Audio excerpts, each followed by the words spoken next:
Hello, everyone. A very good afternoon, good morning, good evening from my end.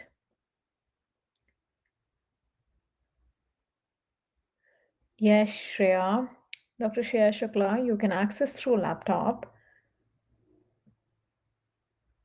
Thank you for telling me your topic, that is biochemical changes and hypothyroidism on lipid profile. Yes, Mr. Smile, we are ready to start, and let us have more people to join in with us for today's topic, that is future of research, trends and predictions for 2025. So since we are ending 2024, so let us discuss what we have in store for 2025 and what we have with us on research aspect, um, what we can expect next year, and rather more on that, what we can actually predict on research on that aspect, right?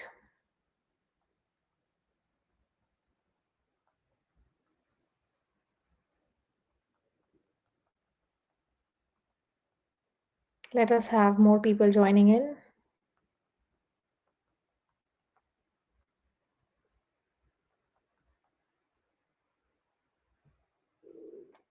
Hello, Adarsh. Hello, Tanuja. Okay, meanwhile, let me tell you about myself. So, myself, Dr. Renu Mishra, and I am conducting this webinar on behalf of Research Graduate. I'm joining you on this webinar conducted on future of research, trend and research predictions for 2025. So I'm joining from Melbourne, Australia. So we have 8:30 in the evening. I'm a management educationist from past 15 years. I'm teaching a couple of universities at this, and prior to this, I was in UAE, Dubai. So this was about myself, and let me brief you about the organization which conducted these informative webinars, and that is Research Graduate. So Research Graduate, which I always call very fondly a one-stop solution to all the research queries of the budding researchers, the established researchers, the academicians. If you have any kind of query, if you have any kind of roadblocks, any kind of concerns, if in your research journey, any kind of research journey, if you are going through, if you're considering that you are find any kind of difficulty in approaching your research objective, please feel free to get in touch with Research Graduate. The experts team with Research Graduate is all there to help you out.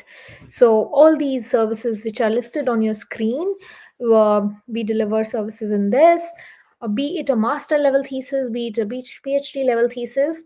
You may feel free to connect with the team on any of your query. Okay, when it comes to connecting with the team, please refer to these details. You can browse us on researchgraduate.com. You can refer to the team expertise over there. You can connect us on the phone number which is listed on your screen. And also, you feel free to email on info@researchgraduate.com. All right. So, let me tell you about the structure of the webinar today. So I'm pretty excited for today's webinar. Reason being, this is very need of the hour webinar. Okay, this is very much kind of a topic which is applicable to all of us, irrespective of whatever domain you come from. It is impacting all of us.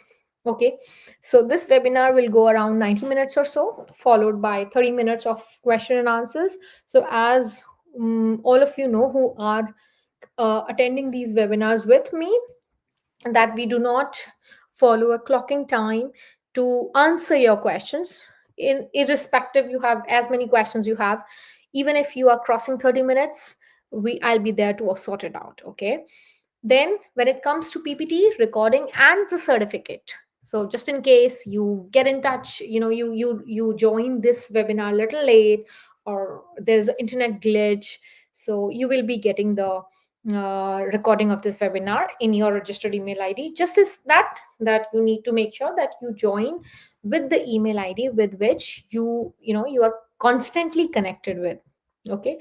Plus, kindly upgrade your YouTube quality to 720p so that you have a better experience. It's just that those who have joined from their mobile phones, they might can have little glitch, because small devices slightly can give you us discomfort. That's it. All right, rest will be taken care of. All right, so let's start. Now, firstly, this is, as I said, that um, this topic is not any domain specific topic. Okay. However, this is a very interesting topic to all of us, including me as well. Because when I say that, it is a topic for everybody's interest, every researcher's interest. So I'm also in that. So, in this one, we'll be talking, or rather, I'll be dissecting each aspect of emerging research. Okay, so firstly, let me begin with emerging trends in research. Now, all of you must be, discussing about, there are a lot of things which are happening around the world, specifically in terms of research. When it comes to technology, when it comes to tools, when it comes to innovation, when it comes to the new publication practices, a lot of things are happening.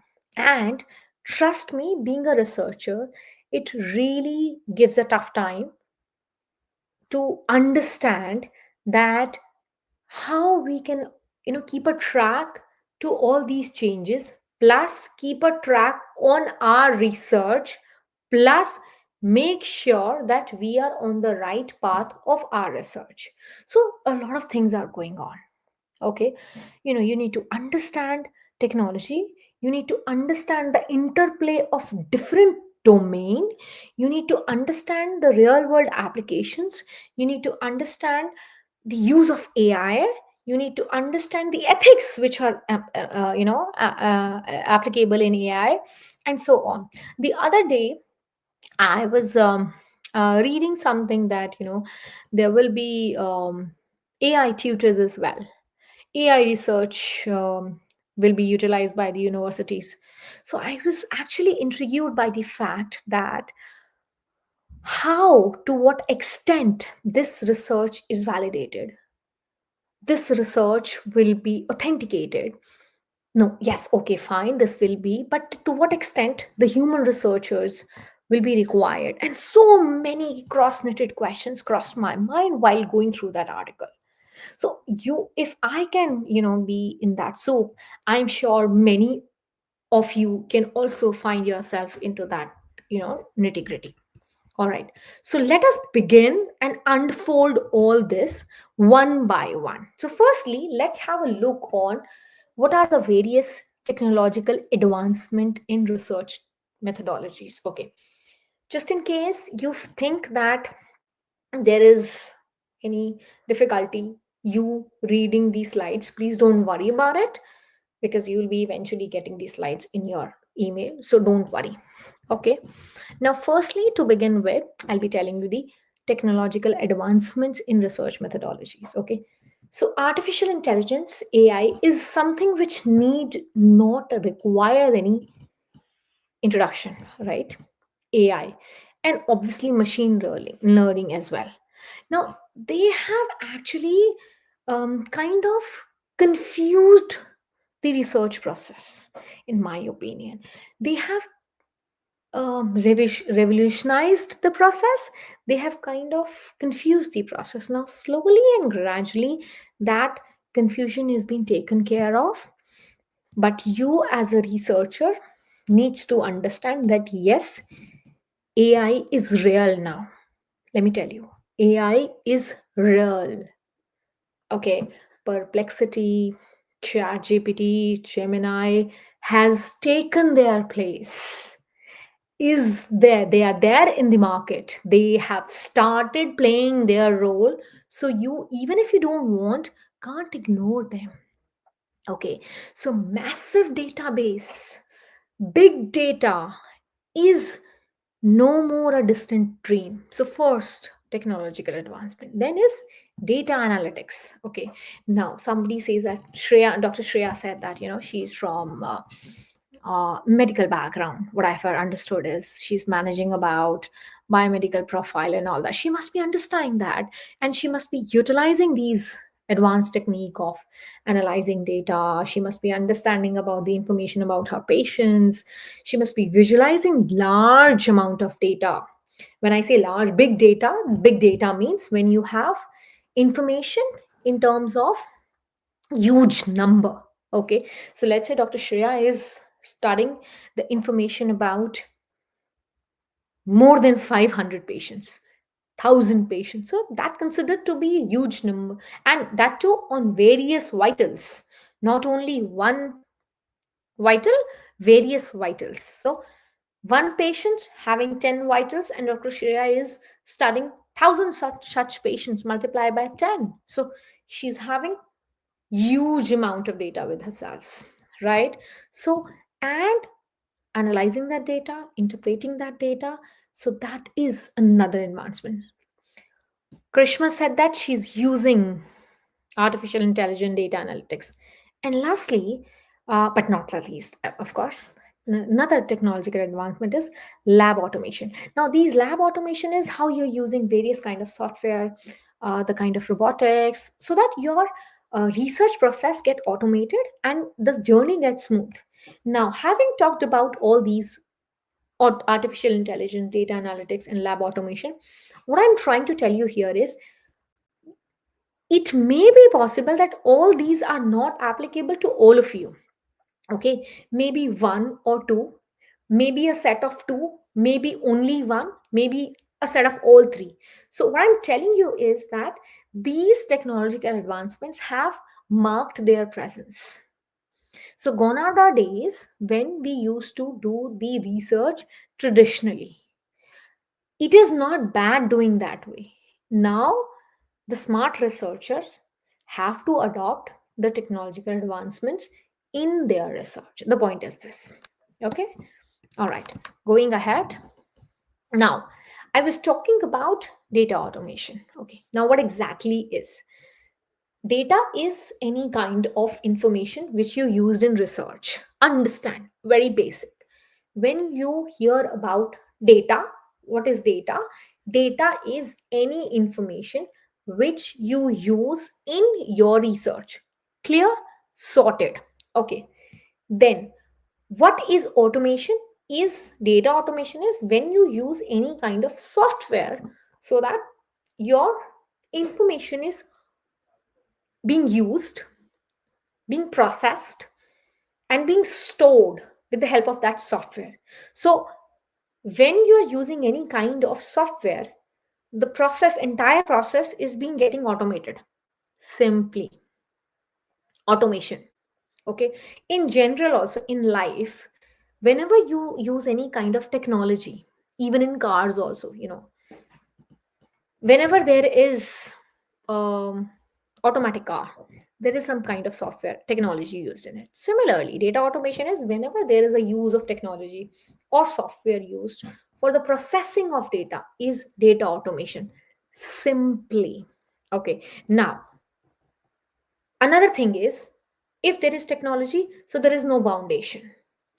Clear? So when there is no foundation, there is no limit in terms of time, in terms of boundaries, in your border boundaries, and in terms of manually you processing the data. Sorted? So concept of data automation is clear. Okay, let us move ahead further. Now, how actually we collect the automated data collection? Now, basically, this method of data collection uh, of doing it automation is very trending way now. Automatically collecting the data or automation data collection is very trending these days. Okay, now how do we do it? Basically, to do it, we use certain tools and software. Okay, what are these tools? Since we are talking about, let me take you back. Since we are talking about these technologies, these techniques, how these research areas are getting hybrid, so we need to understand these tools and software. Okay, so first is web scraping. Now, what is web scraping? This is basically one of the most commonly used method of data collection. What does it do? Is this what does it does is that this particular method of data collection, it collects or it focuses on gathering the data from various online sources using the web scraping tool. Now understand, the term itself says a lot. Web scraping, so the tool which is scraping the data from the websites. It's clear. No, I want to make you understand that there's a very simple concept. The tool which is scrapping the data from the website. Sorted. Okay, now what is web crawling? Now, web crawling or web scrapping, sometimes you can use it interchangeably with each other, but they have a very thin hairline difference. What web scrapping does is, web scrapping only gives you the data from specific sources. Okay, now I will give you the article on web scrapping versus web crawling.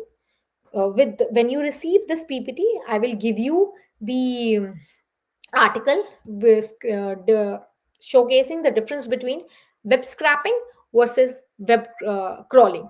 Okay, the difference between web scrapping and web crawling is the range of web crawling, getting the data from online sources, is wider than web scrapping. Web scrapping gives you the data from specific sources. On the contrary, web crawling gives you the data from more number of sources. Okay. Then, lastly, is using APIs. In this method of data collection, the data is actually being gathered through application programming interface. So that which is being provided for each data unit stored on different online sources. Now, basically, data is being stored on different online sources on the basis of the similarities. So this particular tool get the data from each of the data set. Okay, all right, moving ahead. Now, when we talk about the automated data collection and we move to data analysis, automation can actually be applied for various tasks, from data collection to data optimization. Okay, understand, firstly, we get data from external sources. Okay, we want to have data from large data sets. Okay, we want to eradicate duplicate data. We want to convert the data into something which makes insights. Also, we want to make the data something meaningful for our stakeholders. Now, what does it mean? Let me make you understand in simple language. This was complicated. Okay. Automated data collection firstly helps you to collect the data. It did. Secondly, after collection of the data, it helps you to make the data understandable for you. Okay, so basically it makes the data readable for you. Okay, remember we also do interpretation, it does for you. Plus it removes those duplicate data sets. So whatever we as manual data interpretation does, data analysis done, can all be done with automated data collection and analysis. Plus, converting that data into something which makes meaning analysis. Okay.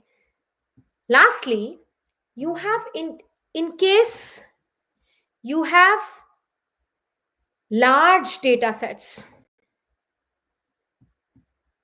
like I was discussing with in the case of Dr. Shreya. So Dr. Shreya has large number of patients with her. So converting that large data sets into actionable insights. What does it mean? Actionable insights means breaking up that data into something which can be worked upon. Okay? All right. Now let's move ahead.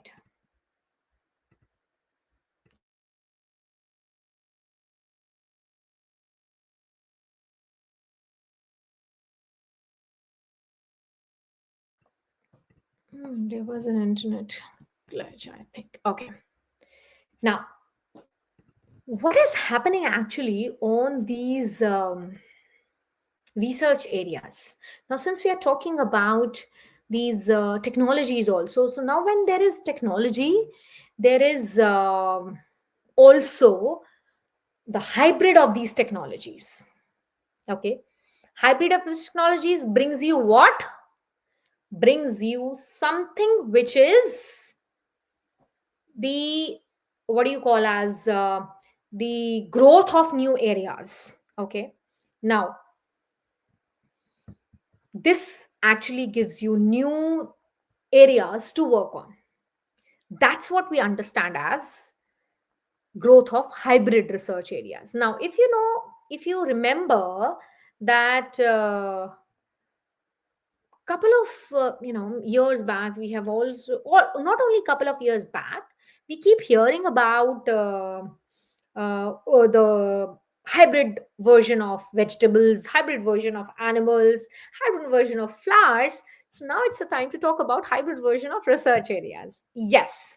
So what is actually the hybrid version of research areas? Hybrid version of research area is basically the amalgamation of various new or existing traditional version of scientific or social sciences domains, or for example combining the research area of biophysics with social sciences, environmental with entrepreneurship, sustainability with psychology. Basically what they are talking about is exploring the relevance of what is coming up new and what is more in need, and all those.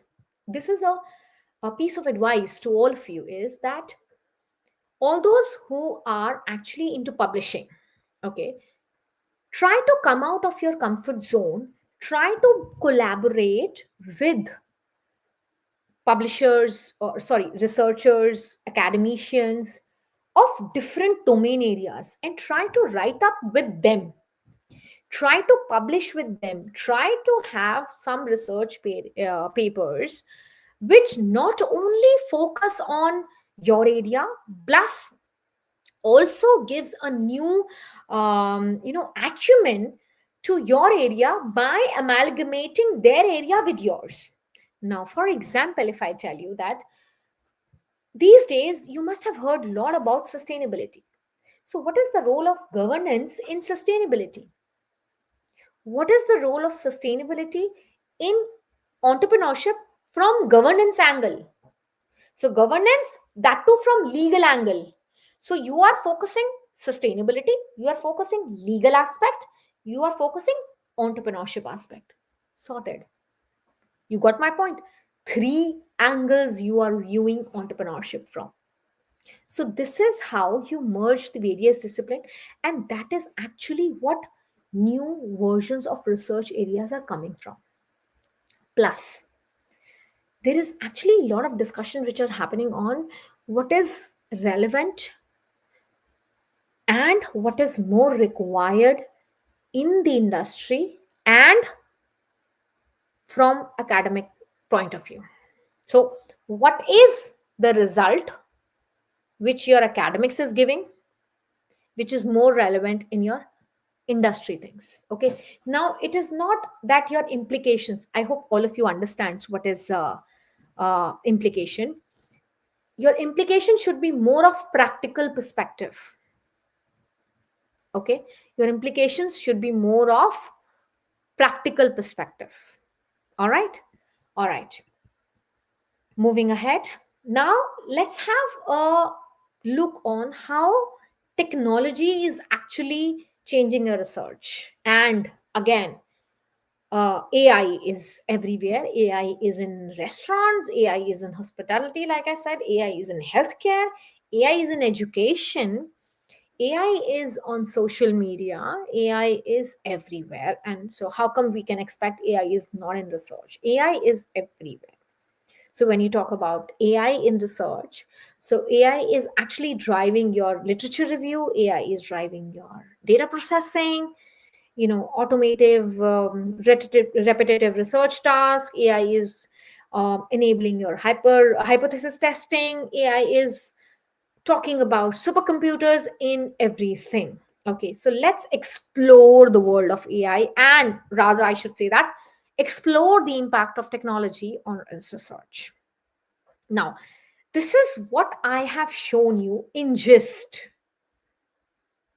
Okay, this is what I have shown you in gist. The 6 domains of AI, which is actually supporting academic functions. How it is. Firstly, it goes what that you start with idea development, research design. Now, before I go to how AI support academic functions and what all aspects AI actually supports academic function, I just wanted to give you a piece of advice to all of you, all of the budding researchers, all of the established researchers as well, that AI should be used as a technological advancement for sure. However, AI should not be used as something to be dependent on for sure. You just can't rely and restrict your creativity and leave everything on AI. That ChatGPT or Perplexity or Gemini they will do everything for us. Adapting the technological advancement for your idea generation, structuring is okay. Synthesizing your literature or taking assistance in publishing, that's okay. However, you need to ensure that uh, your ethical integrity is maintained, because various universities, they do not take AI plagiarism lightly. Journals also do not take AI plagiarism at all lightly. Okay, so coming back to the domains where AI supports academic function, that is, you know, they help you in idea development, they help you in research design, then in content development and structuring. Now, when you are, let's say, you have a vague idea, okay, you have a vague idea, or even you don't have any idea. So, AI can be taken help with to how to go ahead with and what to go ahead with. You can take help with AI to plan your study. Okay, you can take structure assistance, you can take writing assistance. Definitely not to be missed, some multimedia integrations, synthesizing your literature. Yeah, data analysis and interpretation. Here, I would just like to get give a slight uh, advice to all of you is that um, please do not rely on AI completely for your data analysis and interpretation. That's it. That's what only I would like to say here. Plus, your publishing assistance also can be given that what kind of journal is best suited for my publication. For instance, defining the scope of the journal, defining the um, best suited journal for the particular title of the paper. That can be done with the help of AI. Plus, that whether the paper is ethically assured, whether the compliance is being maintained, should be, that can be done with the AI. Okay. All right. Now, next, what comes is that how another, that is another one is that virtual and augmented reality is being exploring research, how these are being taking over the world of research. Okay. Now, basically, virtual reality and virtual or augmented reality are basically, these are enabling the research environment in different aspects, like for medical research and architectural designing. All those researchers who are present in this webinar from either of these, domains, they must be very well understand. Basically, virtual reality helps you. It's a kind of a, let me tell you, let me understand you, those who don't understand what is virtual reality. It gives you, or it takes you to a reality which is not real. Okay. So let's say, for example, you are doing a simulation. Okay. Simulation tests are being done in a artificial setup. Virtual reality is something, I'm sure all of you must be knowing it, is basically is giving you a reality check. You are absolutely in the real world, which is not real. Okay. You must have seen in the various movies as well. So when virtual reality, in fact, when I came across this kind of multifaceted application of technology in research, I was actually flabbergasted, understanding that how technology has been taken over of research in such a magnificent way that we can actually understand that how far our prototyping, see how virtual reality are actually, Dr. Shia, I have something to share, that I think you are actually, if I'm not wrong, you are discussing your results or your research here. I would suggest not to do it, because sharing this information on public platform, if it's okay with you, please go ahead. If it's if some information need not to be, kindly keep a check. All right. Okay. So coming back to virtual reality, actually it gives you an understanding about your results in advance, how your prototyping, how your pilot testing, how your experiment will will be. This understanding you can get in advance. Okay. Also, a better understanding of your hypothesis testing can be done. Also, medical imaging, for example, you are in medical research, so some sort of testing, some sort of medical imaging can be done with virtual reality. Okay. All right. Now, obviously, nothing comes without any challenges. So basically, the major challenge, I think, what I understand here is, definitely whenever there is a technology, whenever there is a technological integration, uh, talk about pros, we can't skip talking about cons as well. And they are technical limitations. Obviously, there are some kind of glitches, some kind of technical limitations based on the user interface, based on the user requirements. So I think these technical limitations are yet to be overcome with.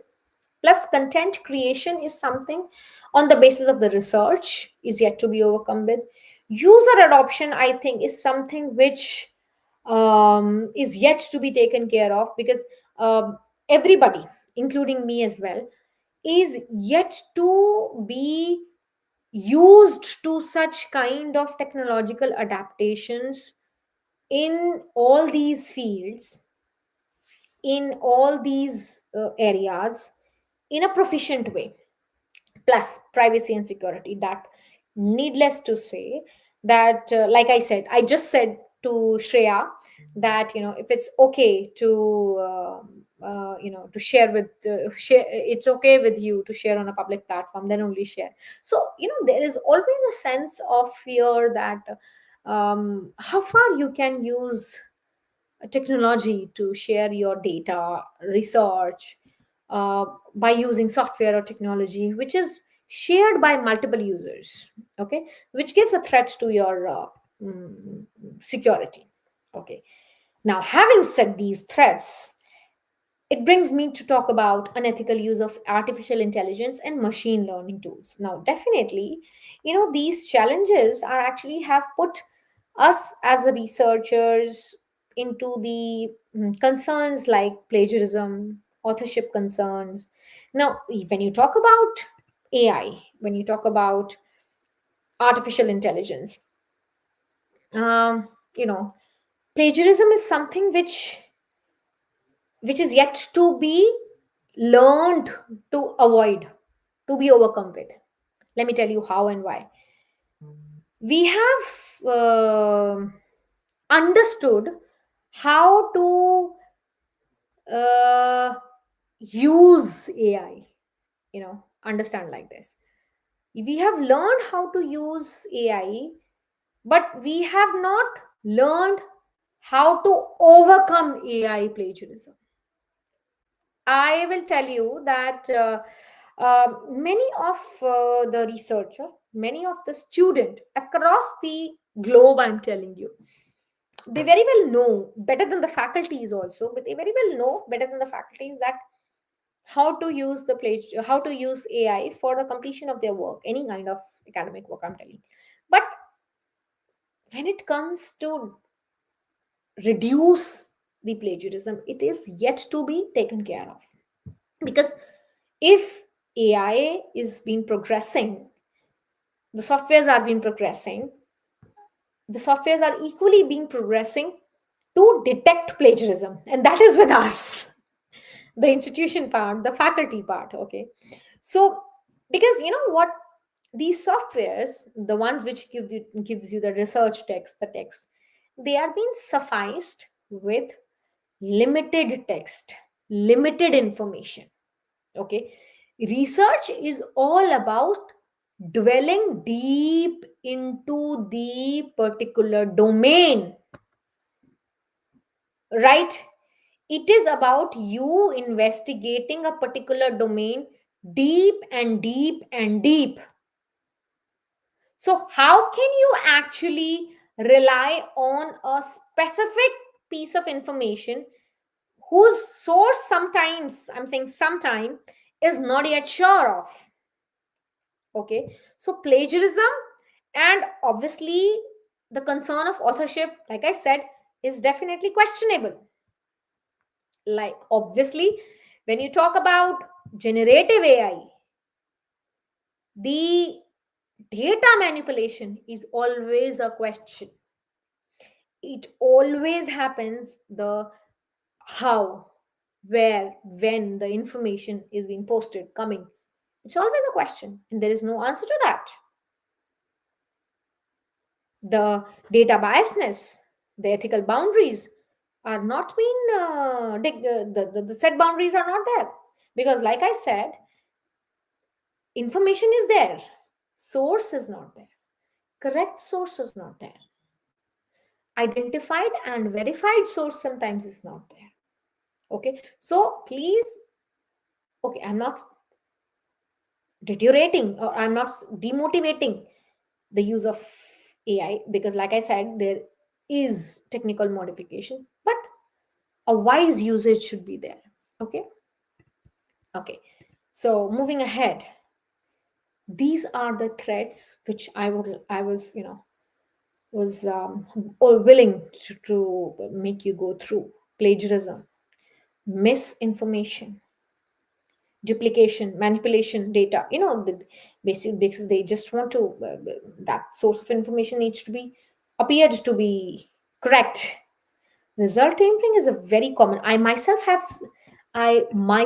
has seen same data, two different sources presented in two different ways, fabricated data. AI tool as a co-author, I have seen this. Can you rely as a researcher? No. So this is a problem. This is a problem. So when you say, is AI posing a problem? Is AI posing a threat for you? Indeed, it is posing threats for you. Indeed. See, Let's say you are Ismail. I'll be addressing these issues as well. Let's say you are taking an information from AI, right? And you're relying on that information without the source. So you can't be so. See, it's always advisable to confirm the source of the information. Okay, rephrasing is something which goes without saying. Something which goes without saying. And when you are, confirming that same information is present in multiple sources, but in different ways, so you are rest assured that data is being fabricated. So be rest assured that the subsequent source of information is not to be relied upon. Okay. Now, for example, I'll tell you, you got a piece of information with XYZ as a reference.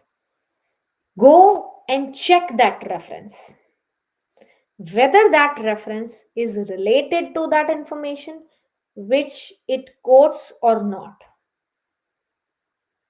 You got my point?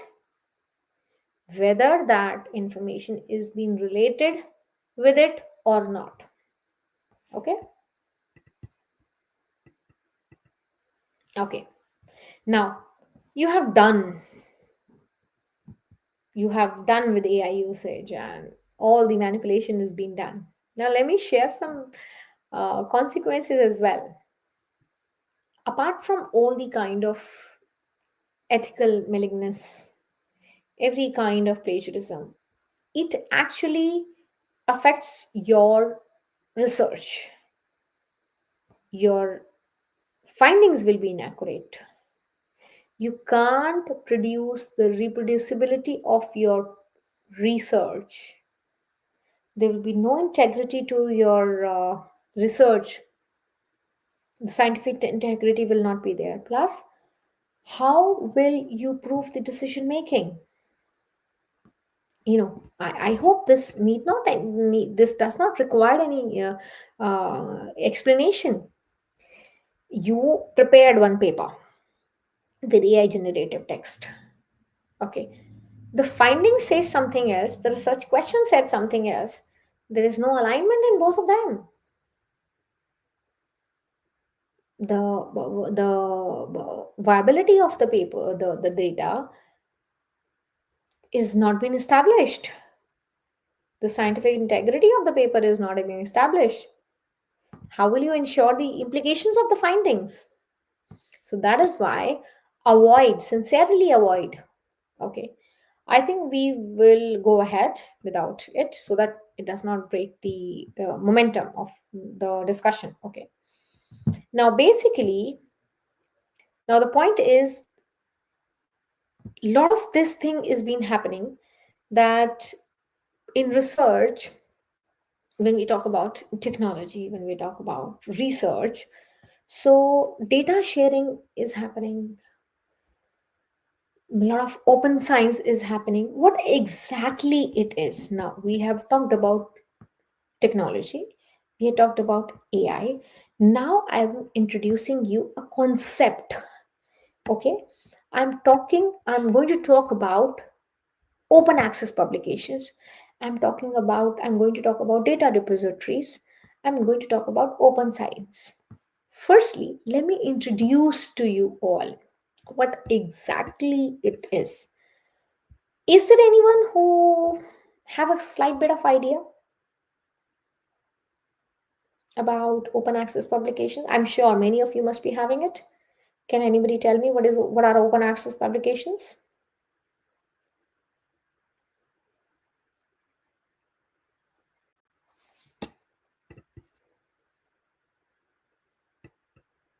Okay, let us go ahead. Now, basically, let us have an understanding about open access publication, which I have tried to do with an understanding between a difference between traditional versus open access. So, what was the traditional model of publication? So, here I'll go each difference. So, it may sounds boring to you, okay, but please bear with me. In traditional model, the researcher conducts research and writes an article. Very simple, needs no introduction, needs no explanation. In open access, researcher conducts research and writes article. Similar, no explanation. In both, in traditional and opus, you as a researcher writes the article and conducts the research and writes the article. Sorted, no discussion. In traditional publishing, article is submitted and accepted by journal. Sorted. In open access, article is submitted and accepted by journal. That is also sorted. So, what is happening? You are writing a paper, you are conducting a research, you are writing a paper, you are submitting a paper, and journal is accepting. Okay, so these two things are common in both. Ismail, uh, Shreya, firstly, I would like to correct here. I would not recommend Wikipedia as a reliable source in research. Sorry, I'm mm, counteracting to your. I'm taking a break from this thing, traditional versus open access, because I just ran through the comments here. And Dr. Shreya, I would not recommend Wikipedia as a reliable source to use in research. Reason being, the information on Wikipedia is editable. And if you can go to the interview of the former CEO of Wikipedia, he himself agreed that the information on Wikipedia can be edited. So it's not a trustworthy source of information which can be used in research. And in fact, when you talk about authenticated source of information in research, there are many like Wikipedia, Investopedia, and all these.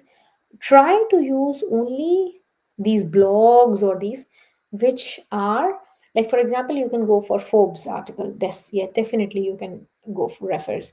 You can go for Harvard Business Reviews. Definitely you can go for BBC's. Yes, definitely you can go for Wikipedia. I would not recommend. Okay. All right, so two steps are common. Coming back to these differences, two steps are common. Now, third is in traditional, peer review takes place and revisions are suggested.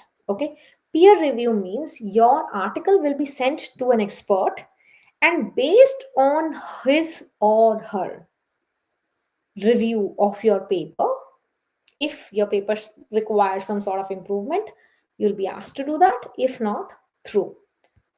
Here also, peer review will take place and revision are suggested. Same. So, three steps are common.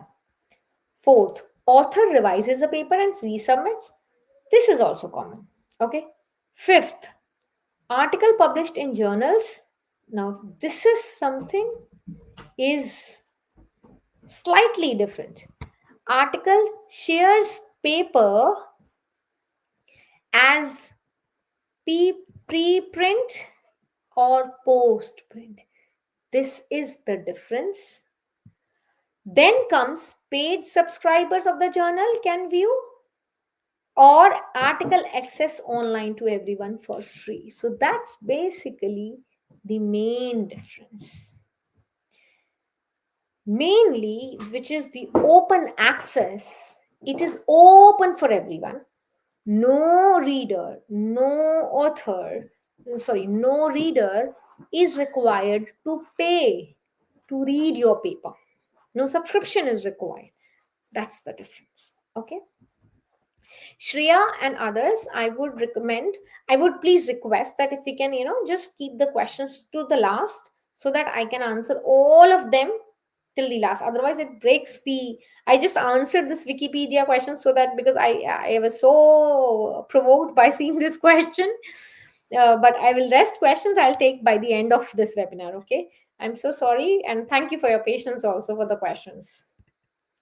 Okay. Now, I hope the open access publications is clear. What is it? Now, let us have a look on what are the benefits of it. Now, benefits of is this that you're obviously, everybody of us do not would definitely don't want to take the subscriptions of the journals, right? So more and more people can have an access to your paper. Okay. Obviously, the public. Uh, More and more people can access to your paper, so your paper gets more and more exposure. Okay, your paper gets influence the public policy. If more and more people can actually access your paper, your citation rate gets increase. Okay, and obvious also researchers in developing countries, the ones who does not have a strong economies, can see your paper.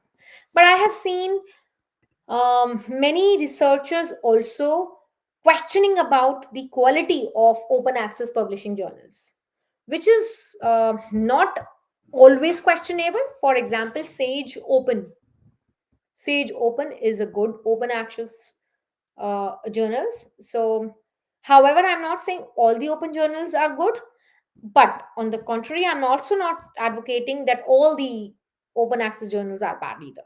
All right. All right. Okay. Now, as I told you that I'll be explaining open access publication, which I told you. Now I'll be telling you data repositories. So what are data repositories? Now, firstly, let me make you understand what are data repository. Now, data, all of you understand, data is information. Okay, data repository is that storage space for the researchers which deposit the data set means the information. Data is equal to information. Always remember data is information. So the information which is similar, for example, the information related to height of the people, information related to weight of the people. So height of the people is one data set, weight of the people is one data set, age of the people is one data set. Clear? Okay. So a storage for researcher where they can to deposit data set with their research. Okay. And if you are an author, for example, if you are an author seeking to comply with the journal sharing policy, you need to identify a suitable repository for your data. For example, you are looking for one, you need to identify one suitable repository for your data. Okay. All right. Now, an open access data repository. Now, here I'm talking about open access. Previously, we discussed about open access publishing. Now, I am talking about open access data repository. Okay. Open access data repository openly stores data in a way that allow immediate user access to anyone. Wherever the word open attach, it means it is open for everyone. There is no limitation. So data means information, database means lot of information. Okay, so open access data repository means which is open for everyone. Okay, what is the benefit of data repositories? Firstly, you can organize your data, you can manage your data, you can actually use your data. You can it is like it is like your safety wallet for your data. Okay, so always remember, whenever there is open access, it is open for everyone, it is free. Okay, benefit, what is the benefit for data repository? I'm not talking about open one, I'm talking about data benefit. Basically, it is like safety wallet for your data. You can use it whenever you want. Okay, you can manage your data. It makes your time manageable. If your data is manageable, it makes your time manageable as well. Okay, any doubts so far? I hope not. All right. Now, coming further. Now, what I'm talking about is open science now. The next, what I'm talking about is open science, the concept of open science. What is open science? Now, understand firstly. Open science is that movement which is on the side of firstly, there should be transparency, there should be collaboration, there should be accessibility in research. Understand. Open science says that the transparency should be there in the research, there should be collaboration in the research, and there should be so that research can be accessible by all. There should be no fabrication of the data, no biasness of the data. That means transparency is there, and there should be collaboration between various researchers. Okay, this is open science. Again, open, everybody.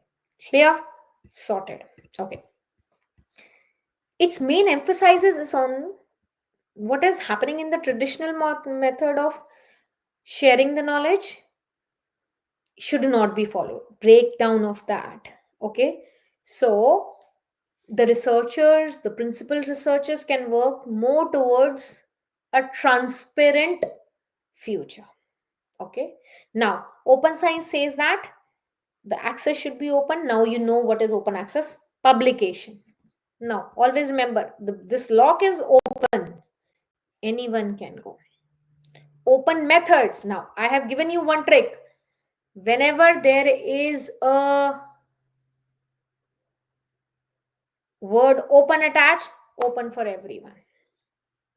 Okay, open for everyone. So, like open access publication, anyone can go, right? Open methods, accessible, like it is a method database interpretation which is a standard for all. Open peer review, increase greater science, increase rigorous methods, but scrutiny is more. Open source, which is more accessible, reproducible, open resources, like we just said, which are accessible by all. Open data, which is transparent, which can be reproduced in analysis. Okay, so the word open is the key here. Okay, okay. Now, there are some challenges also, there are some roadblocks also. All the publishers do not want to go for it. Obvious reasons. Money. You don't get the subscription from the authors. Okay, so the first and the foremost one is the monetary reasons. Okay, because you don't get the monetary funding aspects. Privacy, because since it's open, so the privacy does matter. Data management does matter many a times, because a lot of data, if because a lot of people are there, data management is also there. Predatory publishing is also happening. Gray journals are also happening, which are not listed anywhere, which are not indexed anywhere, because anyone can go for publishing, right? So a lot of gray journals which are not indexed, fake journals, in short, fake journals. So that's a suggestion for all the researchers from my side, that in order to publish the paper, please don't fall into the trap of fake journals, predatory journals. Okay, just in order to go for open publications, please ensure that whatever journal I am sending my work to, it should be indexed. What category of the journal is, where it is listed, where it is indexed. Okay, okay. Now let's talk about, because since we are talking about the trends which are expected in 2025, now let's talk about the next trend, that is interdisciplinary research.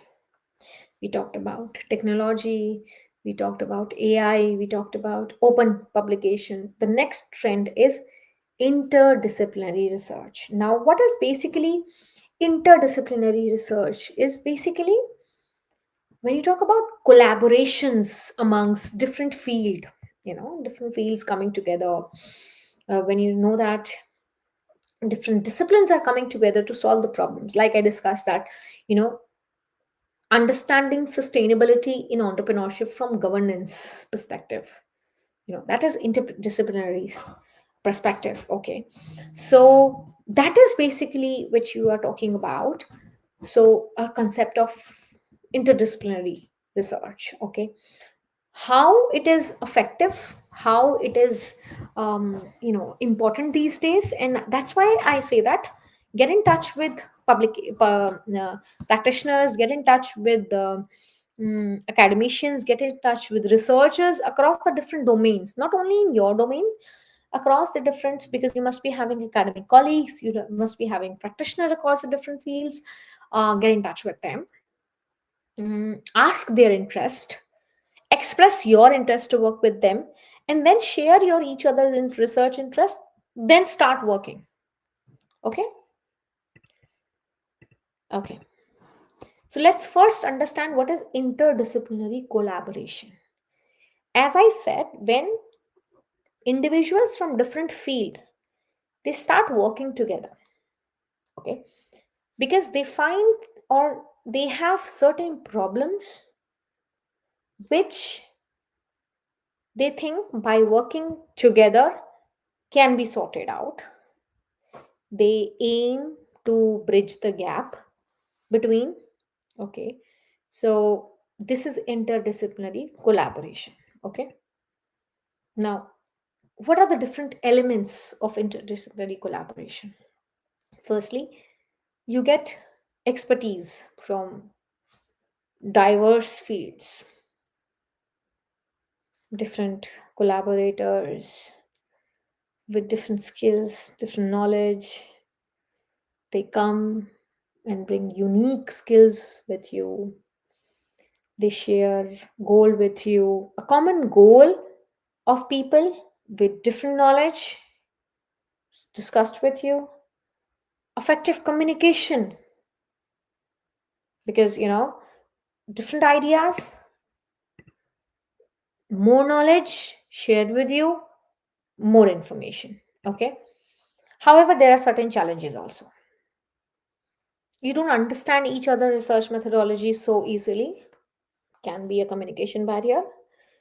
Resource allocation can be a problem.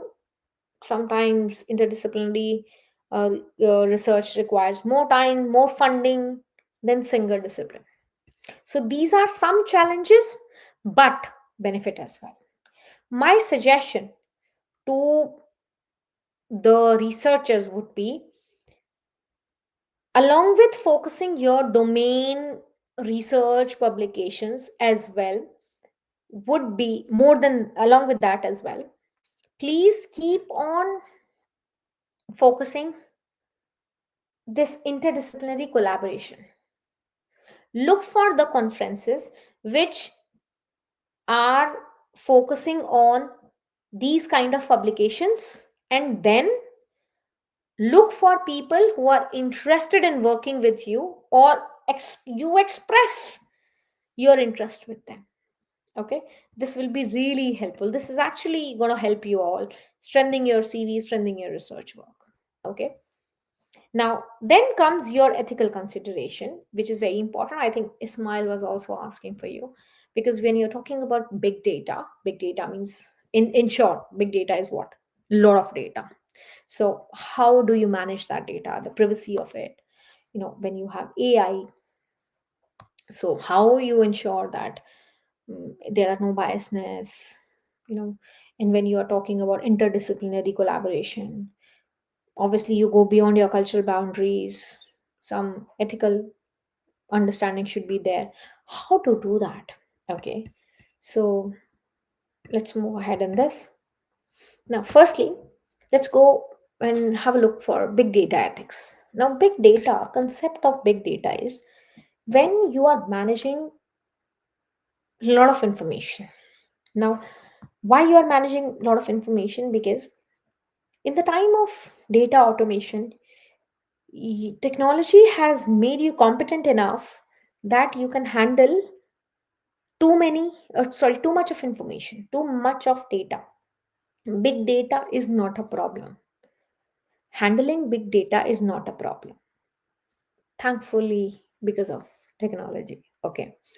But what is the problem is managing that big data on account of ethics. Okay.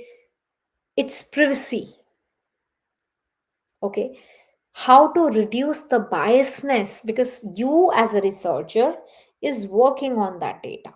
You are interpreting that data. You are analyzing that data. So how you are going to ensure that your inclination as a researcher is not reflecting in any of your interpretation, in any of the analysis.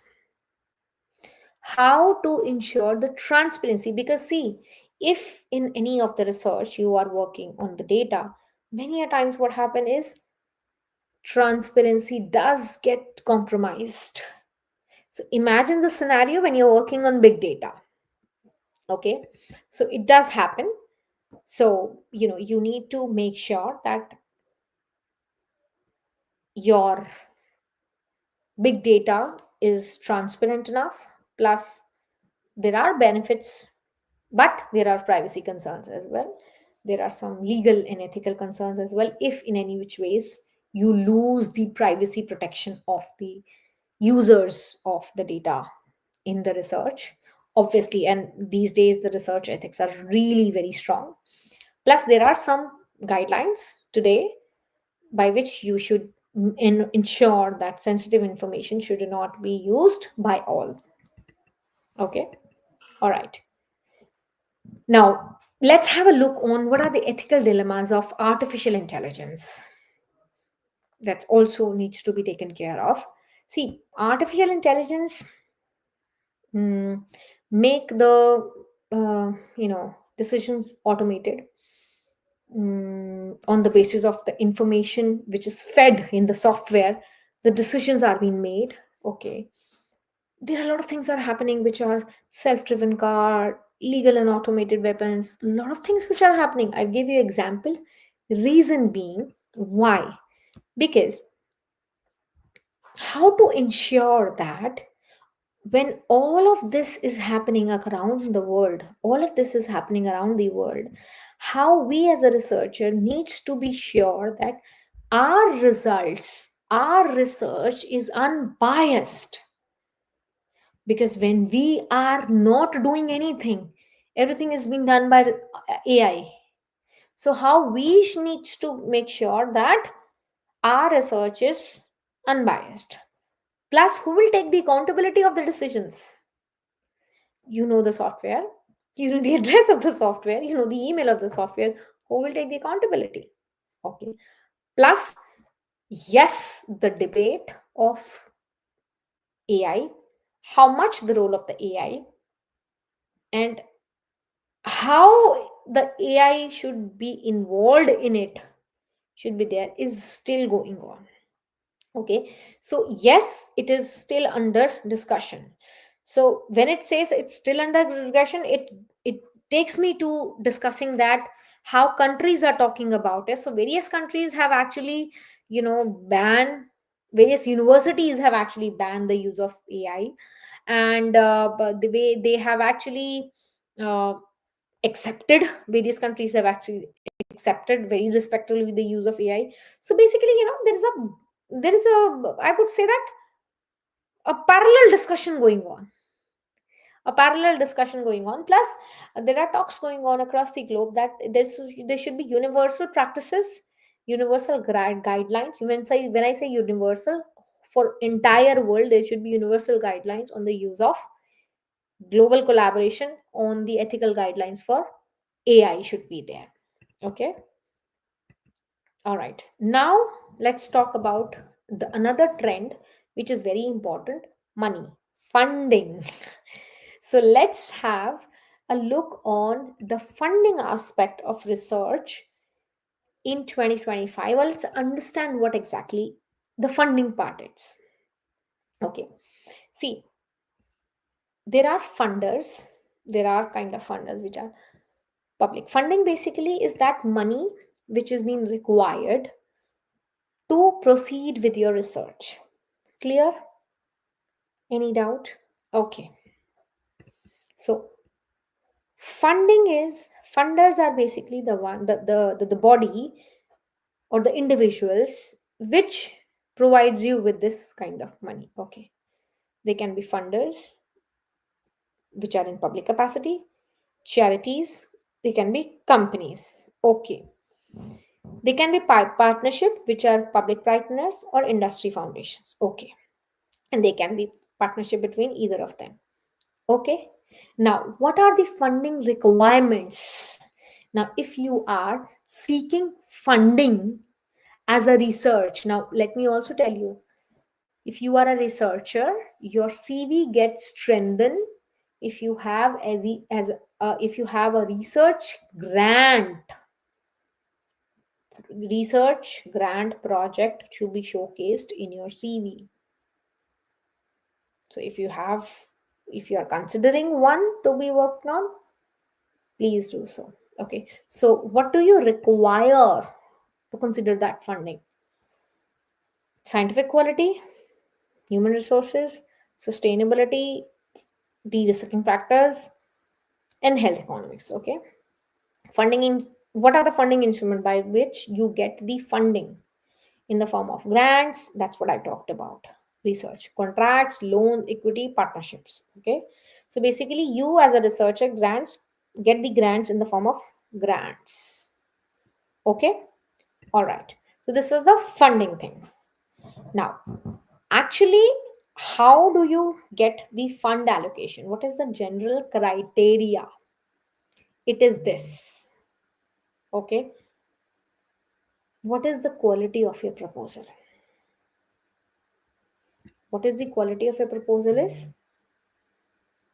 Basically, what is your research proposal is like?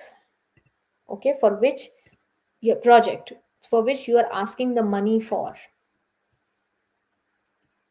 Then initial screening for eligibility. Then it will go for initial screening. Then how is the topic new? Is the topic feasible? What is its potential? Is the topic good for long run? What are the ethical implications? How good the researcher is? Who is funding you and your proposal? Are they two aligned with each other or not? Okay. Lastly, whatever budget you as a researcher has claimed is justified or not, because you along with the proposal send that I need certain amount. Is it justified or not? Okay. So this is basically that criteria. Now, how can you actually secure more of the government funding? Firstly, do your research, create a strong plan, find a right funding program. So, anyways, just vaguely throw your arrows does not help it. You can ask for a professional also. You can go with a government professional also. Your proposal should be very good, and keep a check on your proposal before you submit it. Okay, so your proposal is basically a key document before you submit it. So this is categorically I have um created for someone who is looking for the research grant or preparing for the one. Okay, now let's go for global research, because obviously when we talk about there are no cultural boundaries. Okay, so global research is something which is very very uh, talk of the town, need of the hour, because what is happening in what part of the world in terms of research, how it can be bridged by working on the same area, and how research on the same area looks like in one part of the world in another part of the world. Okay. uh, this is actually possible when you work globally. How you work globally? uh, by collaborating with international academicians. Thankful to technology, this collaboration has made very easy. The collaboration by technology has been very easy. The institutional agreement has been very easy between the institutions, between the universities has been uh, established. Very various universities have go for exchange programs also. Look for that one if you're interested in so. And there are various research teams also which are cross cultural. Okay, so firstly, how technology does its job. So first is obviously needless to say your video conferencing, obviously your email, your cloud based programs, and your project management tools. There are various project management tools, whatever is your organization is using through. Now, how to use them basically. Firstly, when you are interested in collaborating for any international projects with the help of all these technologies, ensure this is to ensure that your collaboration will be smooth. Part 1 is to look for one such collaboration. Okay, then comes your sustainable and responsible research. Before that, I will just one thing to focus on that. Universities also go for international exchange programs between universities, foreign universities. Okay, so they conduct conferences also between each other's campus. Just have a look on that. Okay, this is one of the another talk of the year, or this will be the talk of the discussion over the coming years as well. Green research, responsible research. Now, green practices in research in corporate, you must have heard these terms a lot, that how your research can be environment friendly, how the footprint of your research can be reduced, how you can actually achieved sustainable practices, particularly in your field work, particularly in your lab work, plus how why you will do that, when you will get incentives for your eco-friendly work, how you should address the climate change concepts in your research, plus how the university should actually commit to sustainability. Actually, like I also have, you must have seen that how UN has raised its goal of sustainability, how entire world is talking about sustainability. In every aspect, in every domain, sustainability is main pillar to start with. So even in research, sustainability has become the focus of attention, and we as a researcher also are responsible enough to make it to the core that our research should be a sustainable research. Okay, so primarily, when we talk about green practices or responsible research, our resources should be reproducible. We should focus on advancement of the knowledge. Okay, we should grow our research. Gone are the days when are duplicating the research results, when we are fabricating the research results. We should take the the ownership of our results. We should make sure that we share our research resources, and for this, policies are actually changing, programs are actually changing. Okay, which is actually have taken us that how world have started talking about the climate change into their research as well. I'll tell you how. Your research focus and your goal. Earlier it was, before COVID, it was like this: risk management, which were hazard one. Okay, after it was COVID, it is this, which is risk emergent. So how your research get changed, how your focus get changed, this reflects this. Okay, how your focus gets changed, how your research gets changed, this reflects that how you should accommodate all these changes, how you should accommodate all these advancement in your research. You should focus on all this. When COVID came, the research focus changed. Now, for example, Research focus was proximate risk drivers and local responsibility for actions. Now, in this, for research focus was risk root cause analysis, connect local and proximate drivers and extra local processes, extended responsibility to actors with international reach. Now, the reach increased. Okay, your goal changed. This is what. Okay, all right.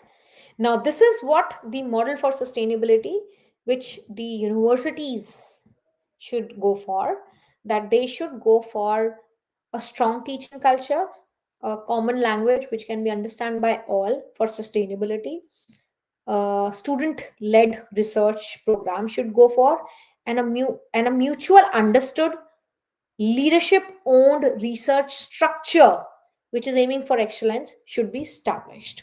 Okay, now what exactly you should be prepared for challenges in terms of future research challenges. I believe that you should always aim for lifelong learning. There are various kind of challenges which are waiting for all of us, and with that, we as a researcher are evolving regularly, right?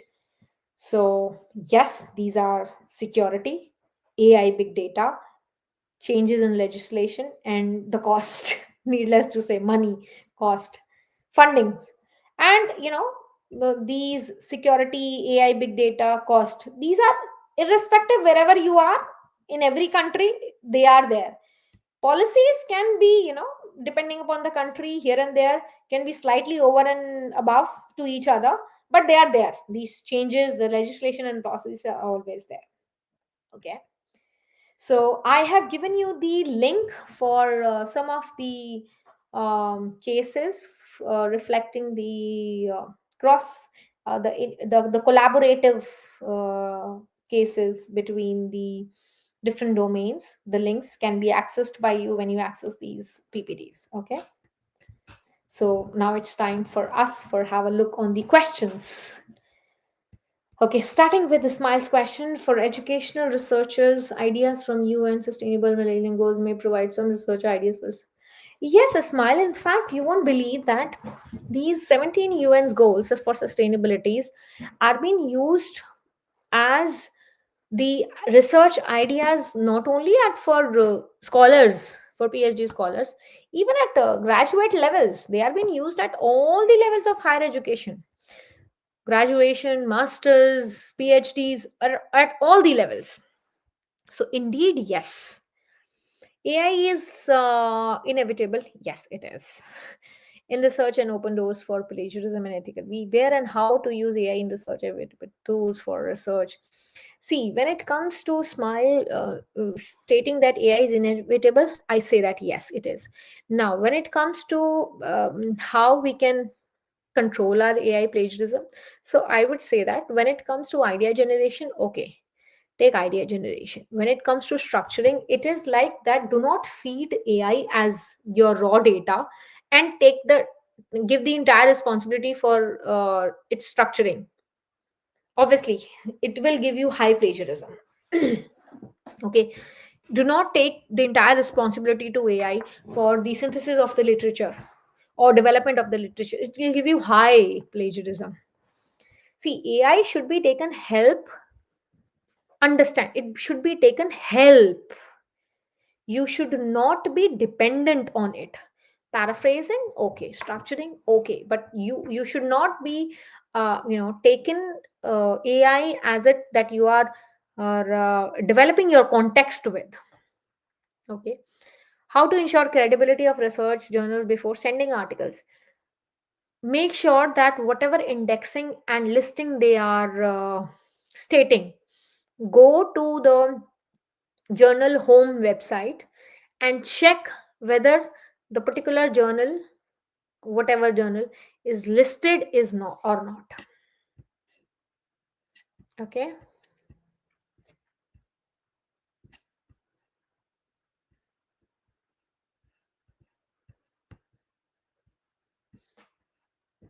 guys, is there any other questions? Please feel free to.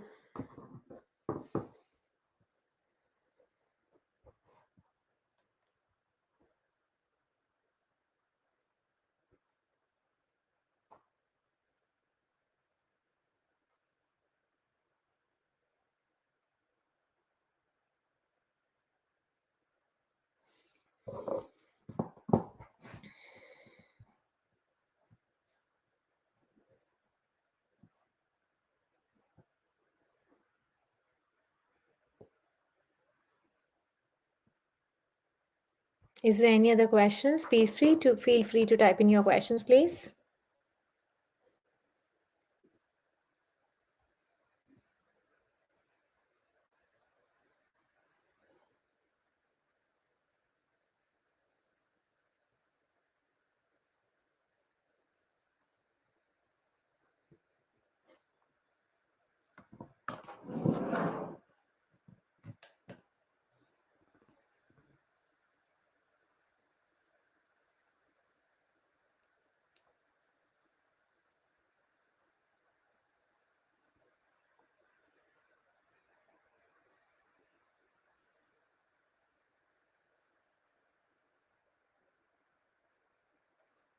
Please feel free to type in your questions, guys.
Okay, Smile, your question is okay.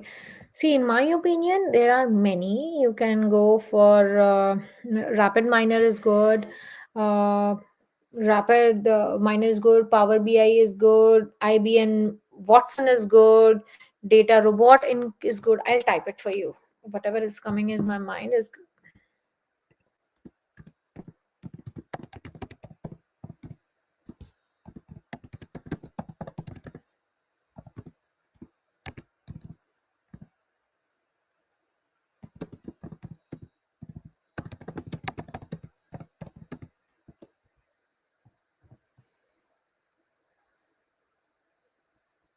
Databricks is also good.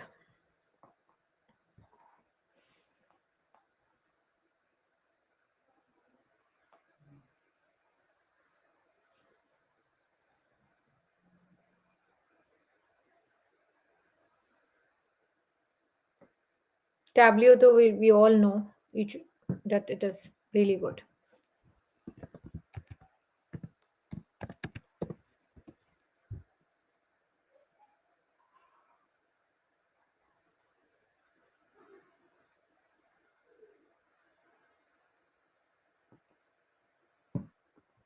So, Jagriti, you're asking project management tools for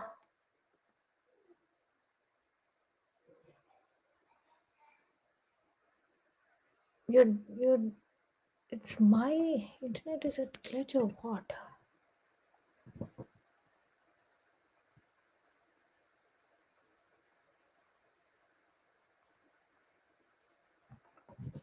What is happening? Okay, Jagriti is sending you. I mentioned project management. Could you shed some light on tools? Okay.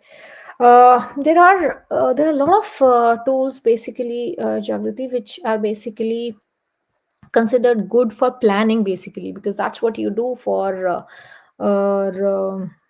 project management. A couple of them is I'll again mention which I remember.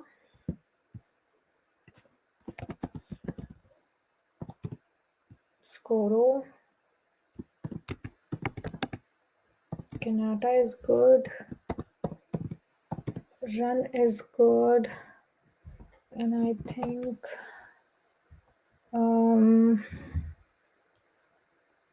what was That was Monday. Monday.com was there. Yeah, that was also good. Yeah. That was also good.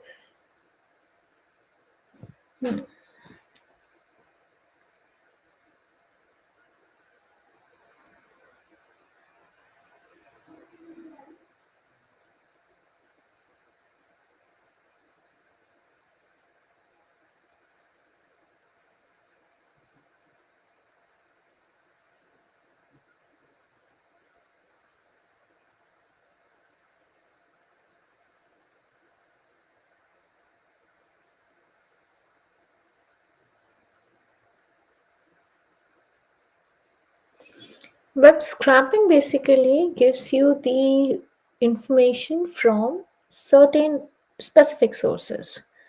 Web crawling has a more wider horizon. So, web crawling is more preferred over web scraping.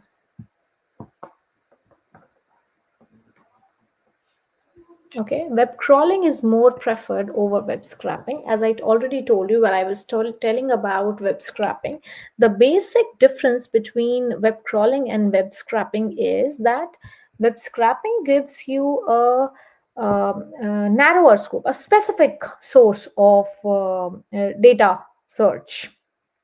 Okay, and web crawler basically, it's like as like the word crawling say that's it's sounds like a spider, it crawl over, so it goes across the website content, it gives you a wider range of the information. Okay, now basic difference is basically web scraping happens from the website. Okay, the basic difference is basically web scraping happens from the website, and web crawling basically it's about the URL, the links. Okay.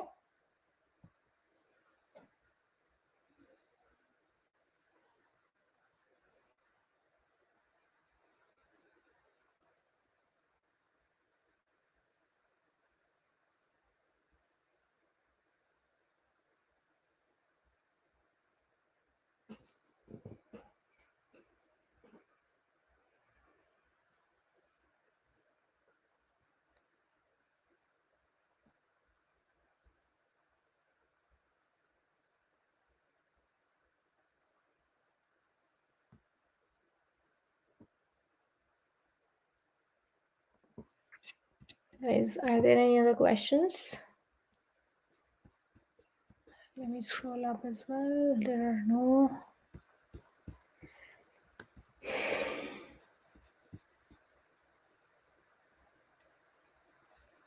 See, the ones who does not have any questions, they can carry on with their works. Okay, those who have, please feel free to indicate their questions.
Thank you, Ismail. Thank you, everyone.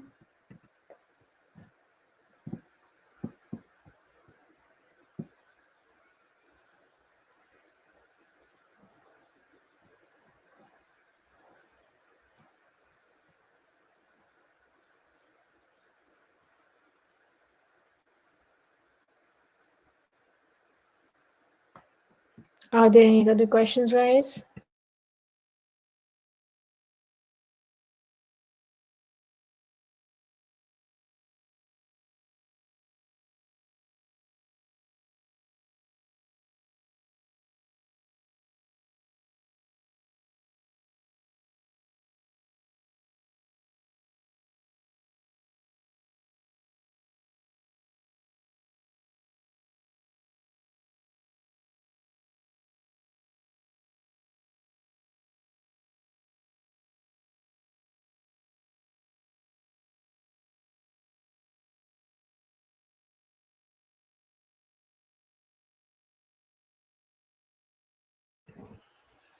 Sure, Tanuja, sure. I wish you the same. I hope.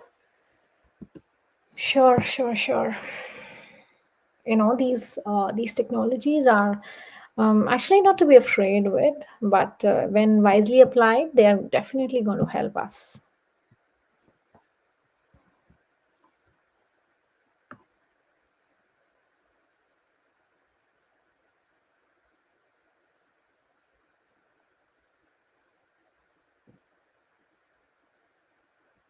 Many thanks to all of you too who have attended the session.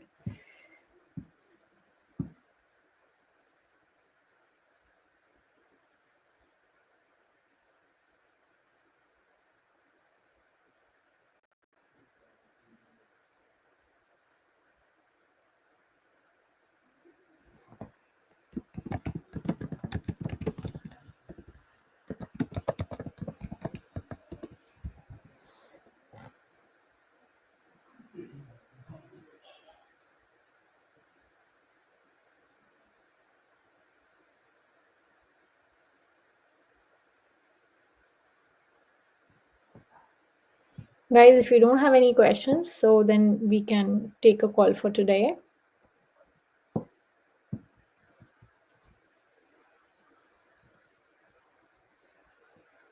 Thank you so much for all those who have attended.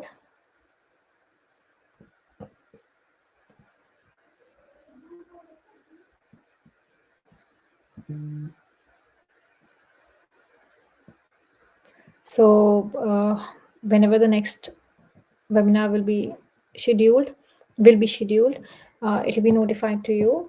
And all those who are celebrating Christmas, a Merry Christmas to all of you, and a very Happy New Year to everyone. And hope you enjoy each and every new year, each and every new day of New Year. Happy New Year and a Merry Christmas to all of you.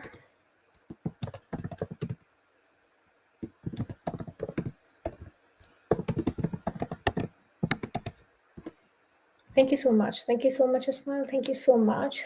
Many thanks to everyone. Happy New Year. May you have a very insightful New Year. And we shall see all of us in. Okay, Nishant. I have just completed my master's in education. I want to pursue my research and field of suggest some of the areas to topic to research. Nishant, for this, I would suggest and do some literature reviews, do some recent research, do some recent literature review. That will give you an idea what is actually happening in your field recently and what are the areas, what are the gaps you can focus on. So start with reviewing the recent literature review.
Thank you, everyone.